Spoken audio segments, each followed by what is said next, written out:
Hello everyone and welcome back guys to more of OMA, where today we're here back for round 5 of the season here at Suzuka. Yes, a very, very infamous track in the world of motorsport, and we managed to qualify on 3rd once again for this week's racing. Obviously still with the ballast on the car, we come into the halfway stage of the season with a 58 point lead, even, sorry I should say, over my main title rival LSE and Mulsanne. So hopefully we can have a good race here tonight. Nonetheless, you can see there's actually someone having to go through the pit lane there. My teammate Brayley unfortunately had an accident on the formation lap. I don't know what happened in all honesty, yeah, but that was not ideal for him.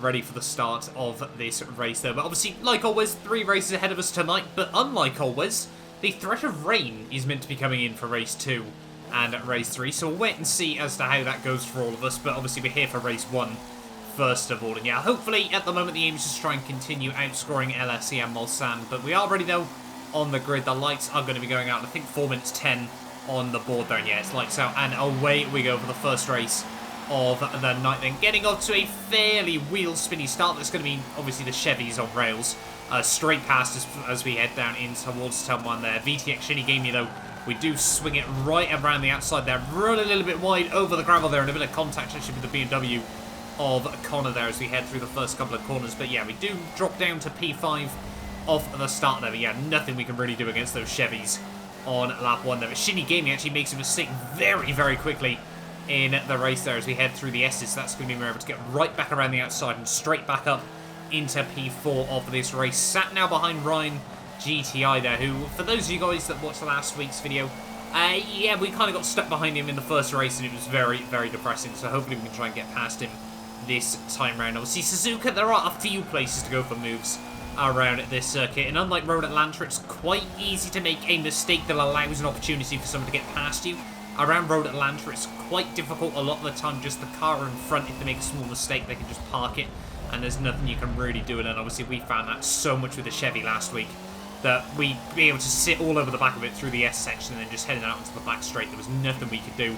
So hopefully this week isn't a repeat, but we shall wait and see. Obviously a long way to go. 3 10-lap races over the course of tonight there. And you can just see, I mean, what's it, AMR Blackout was all over the back of Ash there, and now he's got Ryan all over the back of him.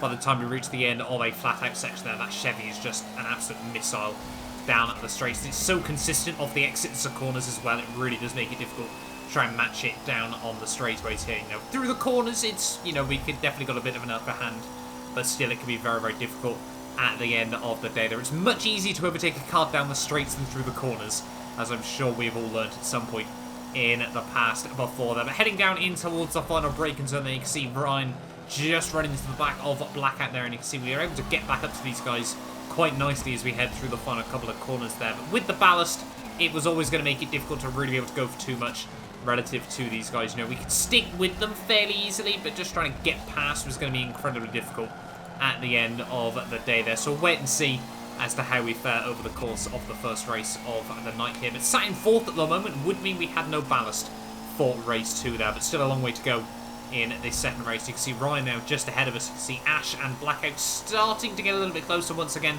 Those two, obviously, without the ballast, seem to be really, really tightly contested there. But Ryan actually makes a mistake through 130i, and that's going to be able to slip right around the outside as we head down in towards the final couple of corners of lap 2 there. So happy with that one, and we now move ourselves back up into the podium places here, although that would mean we would have ballast for race 2 of the night there. So we'll wait and see as to how we feel about that at the moment as we head down to at the start-finish straight here. You can see, yeah, Blackout and Ash got a good sort of 1.5 second margin over us already here. And you know, those guys, without the ballast, they're definitely able to just build out a little bit of a margin. Ballast around here is costing sort of a good 6-7 tenths, I'll be honest with you. So it made it very, very difficult to fight with the top guys, obviously, especially in the dry conditions here. But over the next couple of laps, I'm not too sure what would happen to Ryan, but it would actually be Shitty Gaming that was applying the pressure as we head in towards the final couple of corners of lap 5 here. And this is where we made quite a catastrophic mistake there. It might not look like much, but we just completely broke the engine as we drop back down into second gear there. To see at the final corner, we're already struggling with that one there. You can see, let's have a look at how much the engine, 4.2%. That was not what we needed in this race. You can see Shinny Gamey all over the back of us as we head down in towards T1. They're not opting to go for any move this time round. But yeah, that was going to make it very, very difficult to try and defend from him in the latter stages of this race. There we can see end of lap 7. He was still all over the back of us here as we head through a spoon here, trying to get the power down as early as possible. They're struggling a little bit with the understeer, but we do make it work. And yeah, coming out on to the back straight here. This is where I'm going to notice something a little bit odd from Shinny Game. You can see we're struggling all the way down this stretch. He dink a wheel in the grass, and he's not going for anything there. So it was quite clear at this point that he didn't want the ballast. And I'm honest, I'm not too sure how I feel about that. People deliberately trying to wait behind, but I mean, at the moment we're just trying to outscore Mulsanne by as many points as possible there. So if that's what he wants to do, then that's what he's going to do at the end of the day there. I'd much rather that than, you know, sort of ballast having such a big effect and everything like that there. But at the final corner, making a very, very weird mistake there. So I just spoke about Shinny Gamey and the ballast, and we go and make that mistake before we even reach lap 8 there. So that was not what we needed in the first race of the night there. And yeah, that would drop us back down now into P4 of the race there. But it wouldn't be long before we get back up into P3. Though Shinny Gamey would run wide through T1 and T2. And we'd be able to have a look around the outside as we head down in towards T3. They're running a little bit wide and loose into the first part there. But yeah, he basically sort of just let me back through. We did speak after the race, and yeah, he sort of just said he didn't want the ballast at the end of the day. So I'm still not 100% sure how I feel about that, in all honesty there. But I mean, we'll take it, and we shall continue on there. Still now back up into P3 of the race. It looks like Ash and Blackout once again. Another very, very good battle going on between those two for the race victory here, as we now head on to the final lap of the race. You can see Shinny Gamey closing down that gap so rapidly as we head down in towards T1 there. But once again, he's not going to go for it there. He's just going to hold back as we head down in towards the corner there. And yeah, I mean, at the moment, we'll take the points at the end of the day. I don't actually know where Mulsanne is in this race. I think he's about 6th or 7th, I think, but I don't know for sure. And yeah, like I've been saying for the last couple of rounds, all I'm trying to do at the moment is just make sure that I'm beating him week in and week out here. Just trying to slowly build up that margin, not trying to require a miracle one week and then nothing the next, everything like that.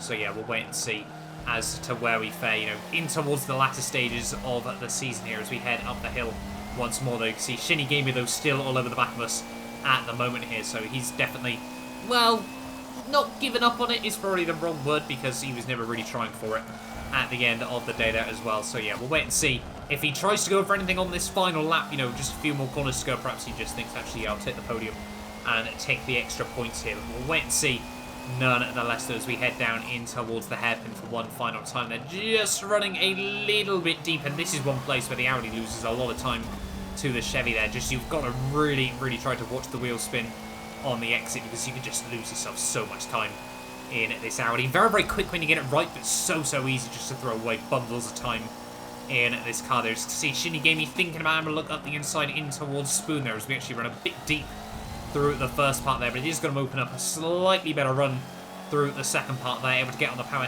nice and early there, just about keeping off the AstroTurf there. That could have been very, very bad as we head down in towards 130R one final time. There you can see Shinny Gamey still all over the back of us, and yeah, really just not trying to do anything at the moment as we head down in towards 130R one final time. Almost dinked the grass on the entry there. That's going to be running a little bit wide, but nothing too much there as he actually thinks about having a look to the outside.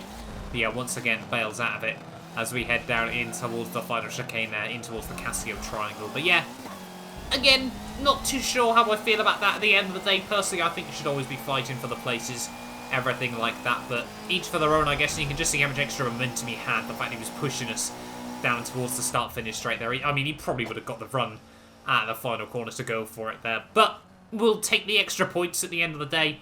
And that'll mean we are starting, obviously, with the ballast once again for race 2 there. But it is Ash that takes home another race victory here ahead of Blackout and myself there. Shinny Gamey in 4th, MCE Spoons there ahead of Connor, and Ryan dropping all the way down to 7th. Not too sure what happened to him at the end of the day there, with my teammate CK up in P8 there. Ghostly in 9th there ahead of Phase Intro as well. So not too sure where LSE and Mulsanne finished in that first race of the night there. But yeah, really not an ideal result for him. That means that we're able to pull out a few more points as well there. But thank you all so much for watching this video. Do get yourself subscribed if you're new around here as well and you want to see more of the OMA WTCC series. And hopefully I will see you guys back here soon for race 2.